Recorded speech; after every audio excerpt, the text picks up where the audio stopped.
আপনি কি মনে করেন যে পলিটিক্যাল গভর্নমেন্ট ছাড়া দেশ চালাতে পারবেন?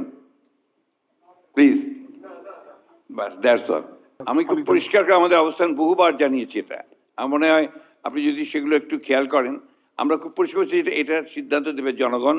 আমরা একটা রাজনৈতিক দল হিসেবে এই সিদ্ধান্ত দিতে ইচ্ছুক নই। আমরা বিশ্বাস করি যে একটি নির্বাচিত সরকারই একমাত্র সরকার হতে পারে যারা এই সমস্যাগুলো সমাধান করতে পারে, কারণ তারা জনগণের ম্যান্ডেট নিয়ে আসে, তার সেই শক্তিটা তৈরি হয়। আমাদের যে 31 দফা আছে, সেই দফায় কিন্তু আপনার আপনার এই কথাগুলো কিন্তু কিছুটা আলোচনা হয়েছে, আপনি দেখেছেন নিশ্চয়ই।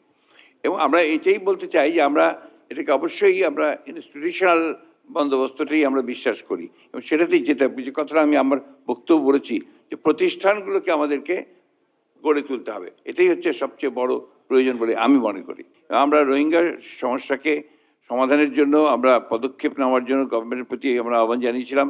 আমরা মনে করি যে বিগত সরকার এ ব্যাপারে যথেষ্ট উদ্যোগ নেননি। তারা সেই আপনার যে কাজগুলো করা দরকার ছিল, যে আপনার চীন এবং ভারতের সঙ্গে যে আলোচনাটা করা দরকার ছিল, সেই আলোচনাগুলো তারা করেননি।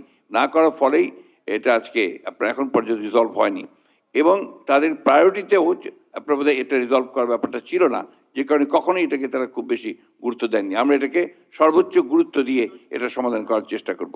ব্যাপার হচ্ছে আমরা তো রাতারাতি সব পরিবর্তন করতে ফেলবো না স্যার, কিন্তু একই সঙ্গে আমাদের যেটা আমরা কমিট করছি জনগণের কাছে, মানুষের কাছে, যে আমরা অবশ্যই আমরা ডিফল্টারদেরকে যেন নমিনেশন না পায় তার জন্য আমরা চেষ্টা করব, অত্যন্ত সচেতনভাবে চেষ্টা করব। আমি যেটা বলতে চেয়েছি সেটা হচ্ছে যে অতীতের সমস্ত অভিজ্ঞতা আমাদের রয়েছে, সেগুলো থেকেই কিন্তু আমরা আমাদের চিন্তা ভাবনাগুলো ঠিক করছি যে আমরা কিভাবে সামনের দিকে সঠিকভাবে এগিয়ে যেতে পারি।